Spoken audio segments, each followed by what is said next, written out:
Hidden love के next episode में हम देखते हैं पुराना सीन याद कर रही होती है जब दुआ ने उसकी मदद की थी स्कूल में। नेक्स्ट डे उसका वेट कर रही होती है पर वो नहीं आता और काफी लेट हो जाता है। फिर वो घर के लिए निकल पड़ती है। अब चलते हुए यही बोल रही होती है, झूठा बिल्कुल संज्ञान की तरह निकला। फिर एकदम से पत्थर की वजह से नीचे गिर जाती है और सामने देखती है तो किसी के पाँव होते हैं।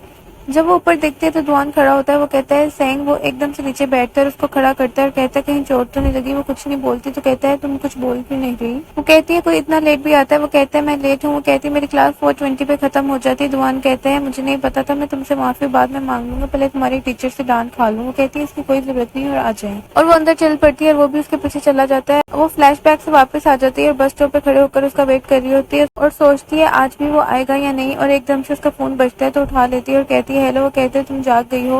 वो कहती है लेकिन तुम आज भी लेट हो तो तुम्हें गर्लफ्रेंड नहीं मिलेगी। एकदम से उसके चिक्स पे ठंडा कुछ लगता है और देखती है तो दुआन उसको मिल्क की बोतल लगा रहा होता है और कहते हैं मैं कब का आ गया हूँ, तुम्हारे लिए मिल्क की बोतल लेने गया था, ये लो पकड़ लो। कहते हैं तुम्हें ऐसा नहीं बोलना चाहिए था मुझे अगर वाकई में गर्लफ्रेंड ना मिली तो। फिर कहते हैं चलो सामने ब्रेकफास्ट की शॉप है, वहाँ बैठकर तुम अपना होमवर्क कर लो। फिर वो जाते हैं और दुआन उसको उसकी एक्सरसाइज बुक देता है। फिर वो उसको थोड़ा सा खोलती है और सोचती है लगता है उसने नहीं पढ़ा। फिर वो ब्लैंक पेज निकाल के लिखने लग जाती है। फिर दुआन उसको कहता है तुमने नाश्ता किया है। वो कहती है हाँ। फिर वो उठ के खाने के लिए कुछ ले जाता है और सेंग उसको देख रही होती है। वो पूछता है तुमने वाकई कुछ नहीं खाना। वो कहती है नहीं। वो फिर पुरानी बात याद करती है। वो उसको टीचर के पास लेके जाते हुए समझा रही होती है टीचर जो भी कहें बस उनके हाँ में हाँ मिलानी है। मैं काफी एक्सपीरियंस हूँ क्योंकि अगर हम पकड़े गए तो बहुत बुरा होगा। दुआन कहते हैं ये सुनने में काफी खतरनाक काम लग रहा है।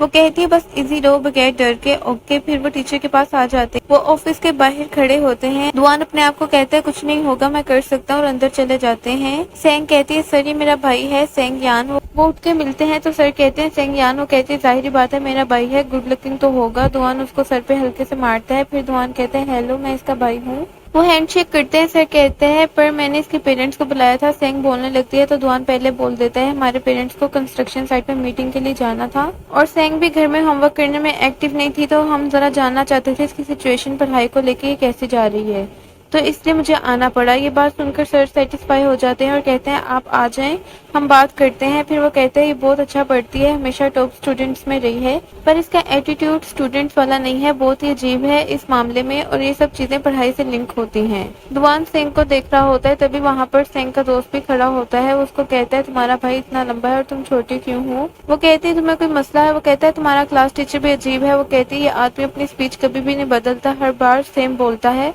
जरा इसकी बॉडी लैंग्वेज तो देखो कैसे बोल रहा है और हंस रहे होते हैं दोनों। तभी उसका दोस्त देखो अपने भाई को तो देखो कैसे सर को सुना रहा है। वो उसको हाथ से इशारा करती है, एकदम चुप करा देती है। तभी दुआन सेंग को भी देखता है और आंखों से इशारा करता है कि क्या कर रही हो। वो सर दुआन को कहता है मिस्टर येन आप सीट लें बैठ जाएं। फिर वो बैठ जाता है। उसको कहता है सेंग ना मेरे सर का दर्द बन गई है, ये हर लेक्चर में ड्राइंग कर रही होती है। फिर जब मैंने खड़ा किया पूछा और सही जवाब देती है पर इसका एटीट्यूड देखने वाला होता है ऐसी कोई गलती ना की हो, लेकिन ये दूसरों के लिए एक गलत एग्जाम्पल शो होता है। वो स्माइल करके सेंग को देखता है। वो भी आगे से स्माइल कर रही होती है। फिर सीरियस होके कहता है मसला तो है वैसे। फिर सेंग को कहते हैं इधर आओ। सेंग उसके पास आ जाती है। वो उसके टीचर के सामने उसको डांटता है कि टीचर के साथ कोई ऐसे बात करता है, टीचर की इज्जत करनी जरूरी होती है और सर को कहता है सर आप छोड़ दें इस बात को। लास्ट टाइम भी मैंने आपके पेरेंट्स को बुलाया था तो कौन आया था। वो एकदम से डर जाता है। फिर सर खुद ही बोल देते हैं आपकी मामा आई थी शायद। दुआन कहते हैं जी सर बिल्कुल ठीक कह रहे हैं। फिर उसका सर कहते हैं आप घर जाके सारी बात एक एक लफ्ज दोनों पेरेंट्स को बता देना, ये जरा ठीक हो जाए, इसे अकल आ जाए कैसे बिहेव करती है, बाकी स्मार्ट है टॉपर भी है। तभी दुआन कहते हैं कहाँ स्मार्ट है, ये तो आप जैसे टीचर्स हैं तो अच्छे मार्क्स ले आती है। वो इस तरह इसकी तारीफ करता है। सेंग उसको देख रही होती है। वो कहते हैं आपके बारे बहुत सुना है, बस आप अच्छे से इसको पढ़ाएं, इसको सब्र के साथ ट्रीट करें, अगर जरूरत पड़े तो मार भी लें।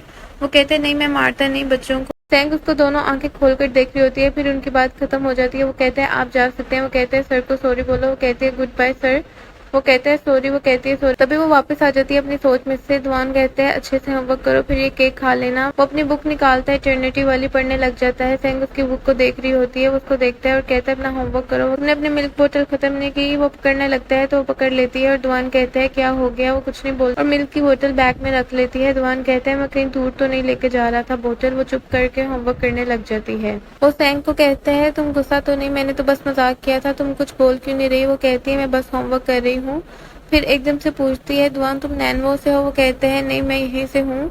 वो कहती है जब तुम्हें हॉलीडेज होती है तुम यहीं जाते हो। वो कहता है नहीं। वो उसे कहता है तुम क्यों पूछ रही हो। वो कुछ बोलने लगती है तो दुआन कहता है चुप करके अपना होमवर्क करो। वो कहती है ठीक है। फिर वो उसको स्कूल तक छोड़ता है। टैंग कहती है मेरा स्कूल आ गया, जा रही हूँ, और जाने लगती है तो दुआन रोक के उसके बैग में कुछ डालता है। वो कहती है ये क्या है। वो कहता है तुम्हारे ऐसे पढ़ा था, ये बस ठीक करके मैंने लिख दिया। वो कहती है तुमने मेरा ऐसा पढ़ा था, मैंने तो वो बस फन के लिए लिखा था।